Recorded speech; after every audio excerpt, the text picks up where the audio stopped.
हम लोग समझते हैं यहाँ पे टोटल वेव फंक्शन किसके लिए ध्यान रखेंगे, ये हाइड्रोजन स्पेशल है। तो फॉर हाइड्रोजन एटम जब स्क्रूडिंगर इक्वेशन को सॉल्व करते हैं, तो जब सॉल्व करते हैं तो हमारे पास एक एक्सप्रेशन आता है, उसको आप ये ध्यान रख सकते हैं, ये रहा आपका एक्सप्रेशन।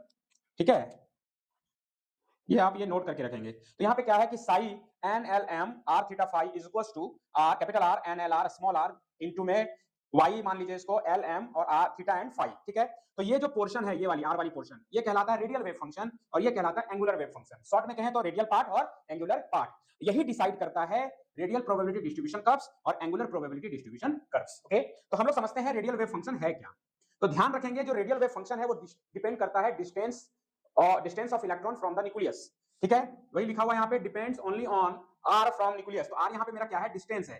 किसका डिस्टेंस है, इलेक्ट्रॉन का। कहां से कहां का, कहां से कहां का, न्यूक्लियस से लेके इलेक्ट्रॉन जहां पर है वहां तक का। ठीक है, रेडियल वेव फंक्शन की फिजिकल मीनिंग क्या है, तो कहता है कि रेडियल वेव फंक्शन की फिजिकल मीनिंग ये है कि ये डिटरमाइन करता है यानी बताता है size of the orbital and radial distribution of the orbital. Okay, next है कि रेडियल वेव फंक्शन से हमें एक टर्म और सीखने को मिलता है, रेडियल नोड्स। ठीक है, अब रेडियल नोड्स का फॉर्मूला भी याद रखेंगे, क्या है, n minus L minus one. अब आप पूछेंगे कि ये n और l है क्या, तो ध्यान रखेंगे हम लोग एक पॉइंट टॉपिक पढ़ते हैं, क्वांटम नंबर्स। ठीक है, तो क्वांटम नंबर्स में 4 क्वांटम नंबर होते हैं। एक होता है प्रिंसिपल क्वांटम नंबर जिसको n से दिखाते हैं, एक होता है l जिसको एजिमुथल क्वांटम नंबर बोलते हैं, सब्सिटरी क्वांटम नंबर भी बोलते हैं और orbital angular momentum quantum number भी बोलते हैं।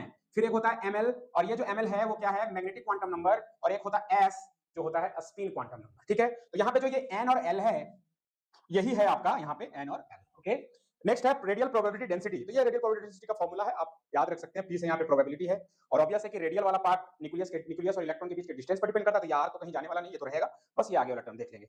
ध्यान रखेंगे नेक्स्ट पॉइंट कि for the different value of n and l, आपकी जो रेडियल वेव फंक्शन की जो वैल्यू आएगी वो भी डिफरेंट डिफरेंट आएगी, और वैल्यू अगर डिफरेंट डिफरेंट आएगा तो हमारा जो ऑर्बिटल है उसका साइज जो है वो भी अलग अलग आएगा और हमारा ग्राफ भी जो है उसी प्रकार वैरी करेगा। ठीक है, तो यहां पर आपको समझ आया रेडियल वेव फंक्शन।